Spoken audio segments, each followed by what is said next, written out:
செய்யட்டுமா? உன் வாழ்க்கையை மாற்ற நான் உனக்கு ஒரு அவகாசம் தருகிறேன். இதோ பார், அவர்தான் இயேசு. நீதிக்காக பசியோடு இருப்பீர்கள் என்றானால் என்னிடத்திலிருந்து நிறைவு பெறுவீர்கள். தேவனுக்கு நீங்கள் முதல் இடம் கொடுங்கள், உங்களுக்கு எல்லாவற்றையும் தருவார்.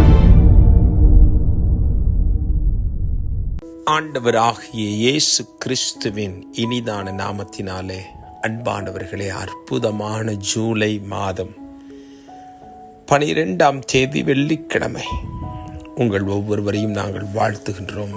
பிரியமானவர்களே, இந்த நாள் ஒரு இனிய நாள். இது ஆண்டவர் நமக்காகவே படைத்த வெற்றியின் நாள். இந்த நல்ல நாளில் ஆண்டவர் இயேசு சுவாமி நம் ஒவ்வொருவரையும் அபாரமாக ஆசீர்வதிப்பாராக. ஆமென். பரிசுத்த வேதாகமத்தை நாம் வாசிக்கும் பொழுது நீதிமொழிகளின் புத்தகம் 119 77வது வசனம். நான் பிழைத்திருக்கும்படிக்கு உமது இரக்கங்கள் எனக்கு கிடைப்பதாக, உம்முடைய வேதம் என் மனமகிழ்ச்சி. நான் பிழைத்திருக்கும்படிக்கு உமது இரக்கங்கள் எனக்கு கிடைப்பதாக, உம்முடைய வேதம் என் மனமகிழ்ச்சி. Let thy tender mercies come unto me, that I may live, for thy law is my delight. இந்த உலகத்தில் பிழைக்கணும், இந்த வார்த்தை மிக பொதுவான வார்த்தை. பிழைச்சுக்கோப்பா, நல்ல பிள்ளையா வாழ்ந்து பிழைச்சுக்கோங்க என்று சொல்வாங்க. பிழைக்கிறதுக்கு வழியை பாரு என்று சொல்வாங்க. ஏதோ அறிவு இருந்தா பிழைச்சுக்கிருவான் என்று சொல்வாங்க. பிழைக்க தெரியாத பயலா இருக்கானே என்று பேசுவாங்க. பிழைப்பு அவ்வளவு முக்கியங்க.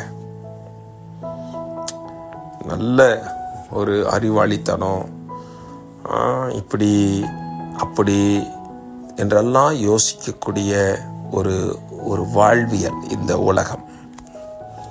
இந்த பைபிள் பரிசுத்த வேதாகமும் நாம பிழைக்கிறதுக்கு வேறு ஒரு கான்செப்ட், ஒரு கருத்தியலை நமக்கு போதிக்கிறது. வேதாகமத்தை எழுதினதான இந்த சங்கீதக்காரன் இப்படி ஆண்டவரிடம் ஜெபிக்கிறார். ஆண்டவரே, நான் பிழைத்திருக்கும்படிக்கு. அடுத்தபடியாக அவருடைய வார்த்தையை கவனிங்க. நான் பிழைத்திருக்கும்படிக்கு உமது இரக்கங்கள் எனக்கு கிடைப்பதாக.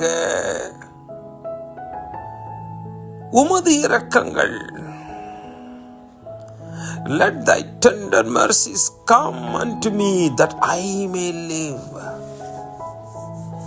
நான் வாழ்வதற்கு, நான் பிழைக்கிற, என் வாழ்க்கை பிழைக்க, என் குடும்பம் பிழைக்க உங்க இரக்கம் எனக்கு கிடைப்பதாக. ஆமென். அற்புதமான வார்த்தை அல்லவா? ஆச்சரியம் நிறைந்த வார்த்தை அல்லவா? கவனியுங்கள். ஆண்டவரே, நான் பிழைக்கணும், ஆகவே கொஞ்சம் பணம் கொடுங்க, கொஞ்சம் வீடு கொடுங்க, நிலம் கொடுங்க. No no no no no சங்கீதக்காரன் அதையெல்லாம் கேட்கல. உங்க இரக்கம். இன்றைக்கு நம்ம பிழைக்கணும்னா ஆண்டவருடைய இரக்கம், அவருடைய இரக்கம் நமக்கு அவசியங்க. பொன்னோ வெள்ளியோ, அதுதான் நம்ம இங்க வாசிக்கிறோம். உடனே அவர் சொல்லுகிறார், உம்முடைய வேதம் என் மன மகிழ்ச்சி. உம்முடைய வேதம் என் மன மகிழ்ச்சி.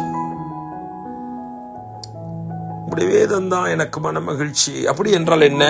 நான் பிழைக்கணும்னா உங்க வேதம் தான். இரக்கம் அங்கதான் இருக்கு. அநேகர் நினைக்கிறாங்க, இந்த பைபிளை படி, ஜெபம் பண்ணு, பிரசங்கம் கேளுங்க, ஜெப கூட்டத்துக்கு வாங்க. என்னங்க பிழைக்க வேணாமா? அன்பானவர்களை, பிழைக்கிறதுக்கு தான் வழி சொல்றேன். அவரிடம் வாங்க. அவருடைய வேதம் உங்களுக்கு மன மகிழ்ச்சியா மாறிடுச்சுன்னா பிழைச்சுக்கிருவீங்க. God bless you. இந்த நாள் ஒரு இனிய நாள். மறவாமல் நினைத்தீரையா,